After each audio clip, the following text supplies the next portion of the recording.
Well, just 100 kilometers to the west of Mykolaiv is the southern Black Sea port city of Odessa. We can cross there to France 24 senior correspondent Catherine Norris-Trent. Catherine, what's the mood where you are? Good evening, Francois.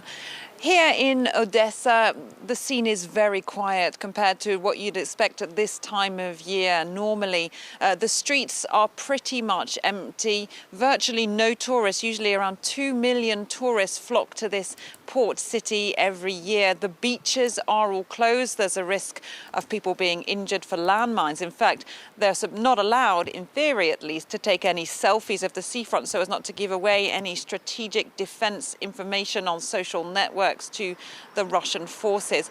Having said that here, we're told by local officials that people are on the alert, but they don't feel an invasion is imminent. They say they now consider it impossible for an invasion to happen by sea. That the only thing that is disrupting daily life is the risk of missile strikes. They've had around 5 air raid alerts today. That's more than usual, we're told. But a couple of days ago, a missile did strike an infrastructure target here in Odessa.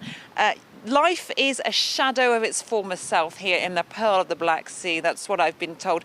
You can see behind me, we've got the Opera House, the famous Odessa Opera House, which is sandbags still around the entrance. It has just reopened a week ago, a few performances a week, but there's a nighttime curfew in place, so the nightclubs and bars are mainly closed, and it's very quiet here compared to normal. In fact, taxi receipts, according to a city council official, are standing at around 33%, to just give you an idea of the lack of traffic on the streets here. A lot of the population fled at the beginning of the war. Some are now coming back. And you've also got people fleeing here from places like Mykolaiv, where there's a lot more daily shelling, and from the Kherson region, some of those who can escape the Russian occupation there. So tales of people fleeing, but also tales of those Western weapons beginning to arrive.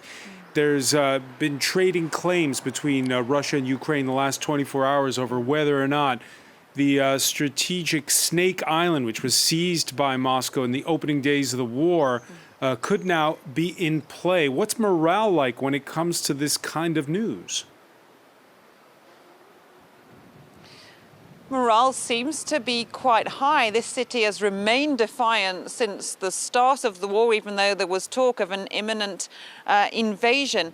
We called the military command for the south of Ukraine earlier today. He said they were giving no more information at the moment on the situation surrounding those claims on Snake Island, because the situation there was, quote, still unstable. The Ukrainian armed forces on Facebook posted a message saying that they had caused, quote, significant damage to infrastructure on Snake Island, which was seized, of course, by Russian forces in the first days of the war. It became, of course, very famous after that radio message was intercepted and published with what appeared to be Ukrainian soldiers broadcasting expletive-loaded message to Russian forces, refusing to surrender.